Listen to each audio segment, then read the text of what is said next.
Cinematic unfold में आपका स्वागत है। आज की फिल्म एक जबरदस्त एक्शन वॉर थ्रिलर है जिसका नाम है शिशु। कहानी की शुरुआत 1944 में होती है, जब द्वितीय विश्व युद्ध अपने अंतिम चरण में था। फिनलैंड और सोवियत संघ ने मास्को आर्मिस्टिस समझौते पर हस्ताक्षर किए, जिसमें फिनलैंड को नाजियों को खदेड़कर लैपलैंड से बाहर निकालना था। इसके जवाब में नाजियों ने स्कॉच्ड अर्थ रणनीति अपनाई, हर उस चीज को तबाह कर दिया जो उनके दुश्मनों के लिए फायदेमंद हो सकती थी।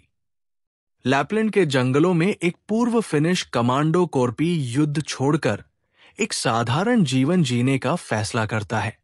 केवल अपने वफादार कुत्ते और घोड़े के साथ वो नदियों में सोना खोजता है, ये साबित करने के लिए कि उसकी मेहनत बेकार नहीं जा रही। कई दिनों की खुदाई के बाद कोरपी सोने की एक बड़ी खान पर हाथ साफ करता है। खुशी से झूमते हुए वो सोने के टुकड़े करता है और अपने तंबू में छिपाकर रात भर उसकी रखवाली करता है। अगली सुबह वो अपने सोने को एक बैग में भरकर अपने घोड़े पर सवार होकर निकलता है, जबकि उसका वफादार कुत्ता उसके पीछे पीछे चलता है। कुछ ही घंटों बाद उसका सामना नाजी जनरल ब्रूनो और उसके सैनिकों से होता है। उनके पास भारी हथियार, एक टैंक और एक ट्रक है जिसमें कई महिलाओं को बंधक बनाकर रखा गया है। कोरपी चुपचाप उनके पास से गुजर जाता है, लेकिन ब्रूनो की नजर उस पर टिक जाती है। उसका क्रूर सैनिक वुल्फ कोरपी को मारना चाहता है, लेकिन ब्रूनो उसे रोकता है, ये सोचकर कि कोरपी पहले ही अपनी मौत की ओर बढ़ रहा है। कुछ दूरी पर कोरपी को नाजियों की बर्बरता के निशान दिखाई देते हैं, लाशों से भरी सड़कें। फिर भी वो बिना डरे आगे बढ़ता है, लेकिन तभी एक नाजी ट्रक उसे रोक लेता है।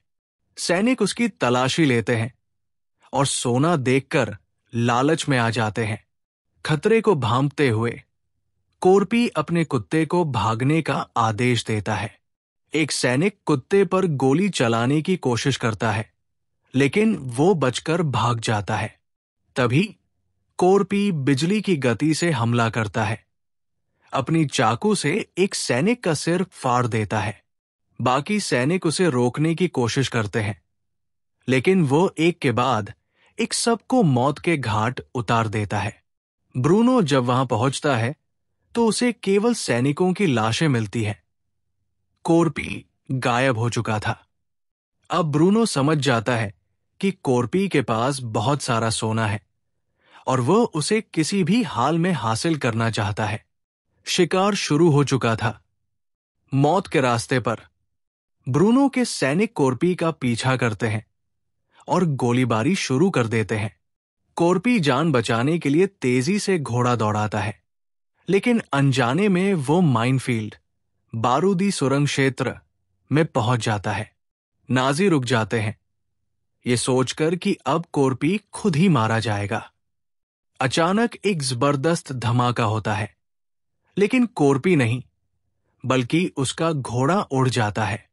कोरपी अपने घोड़े के आखिरी क्षणों को देखता है, फिर अपनी गिरी हुई सोने की थैली समेटता है और आगे बढ़ जाता है। लेकिन ब्रूनो उसे इतनी आसानी से नहीं जाने देगा। अब ब्रूनो हेडक्वार्टर से कोरपी के बारे में जानकारी मंगवाता है और जो खबर उसे मिलती है वो हिलाकर रख देती है। कोरपी कोई साधारण आदमी नहीं था। वो फिनलैंड का सबसे खतरनाक कमांडो था, जिसे कोशे द इमोर्टल, अमर योद्धा कहा जाता था। उसने अकेले 300 से ज्यादा रूसी सैनिकों का सफाया किया था। उसकी घर परिवार सब युद्ध में नष्ट हो चुके थे और अब वो मौत को भी मात देने वाला योद्धा बन चुका था। लेकिन ब्रूनो हार मानने को तैयार नहीं था।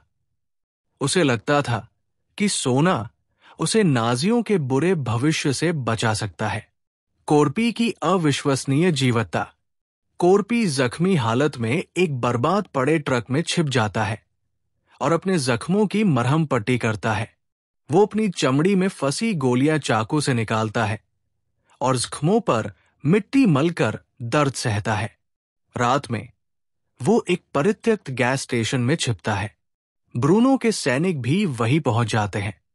कोर्पी जमीन के नीचे छिप जाता है, लेकिन तभी उसके खून की बूंदें लकड़ी के फर्श से टपकने लगती है। सैनिक जैसे ही उसे ढूंढने लगते हैं, वो गैस के ड्रम में आग लगा देता है और एक विशाल विस्फोट के बीच वहां से भाग निकलता है। अंतिम टकराव। अब ब्रूनो उसे पकड़ने के लिए बंधक महिलाओं को मोहरा बनाता है। वो उन्हें सड़क पर लाकर कोर्पी को बाहर आने पर मजबूर करना चाहता है, लेकिन कोर्पी एक एक कर सैनिकों को चुपचाप मार डालता है। वो बंधक महिलाओं को मुक्त करता है और उन्हें हथियार सौंपता है। महिलाएं बदले की आग में जल उठती है और नाजियों को गोलियों से भून डालती है। अब कोर्पी का अगला निशाना था ब्रूनो और वुल्फ। ब्रूनो एक विमान में सोना लेकर भागने की कोशिश करता है, लेकिन कोर्पी भी उसमें घुस जाता है। विमान के अंदर भयंकर लड़ाई होती है। कोर्पी वुल्फ का गला रस्सी से जकड़कर उसे प्लेन से बाहर फेंक देता है। ब्रूनो के साथ उसकी अंतिम भिड़ंत होती है, जिसमें कोर्पी ब्रूनो के शरीर से एक बारूदी सुरंग बांध देता है और उसे भी प्लेन से बाहर धक्का दे देता है। धड़ाम। हवा में ही ब्रूनो के शरीर के परखच्चे उड़ जाते हैं। कोर्पी पैराशूट से कूदकर जमीन पर उतरता है, अपना सोना सुरक्षित बचाए हुए। वो एक बैंक में जाता है, खून, मिट्टी और धूल से लथपथ। वो सोना काउंटर पर पटकता है और बस कहता है, नकद दो। बैंक कर्मचारी हक्का बक्का रह जाता है। कोर्पी अपने पैसे लेकर चुपचाप चलता बनता है, इतिहास में फिर से खो जाने के लिए। तो ये थी शिशु की कहानी, एक अविश्वसनीय योद्धा की, जिसने हार मानने से इनकार कर दिया।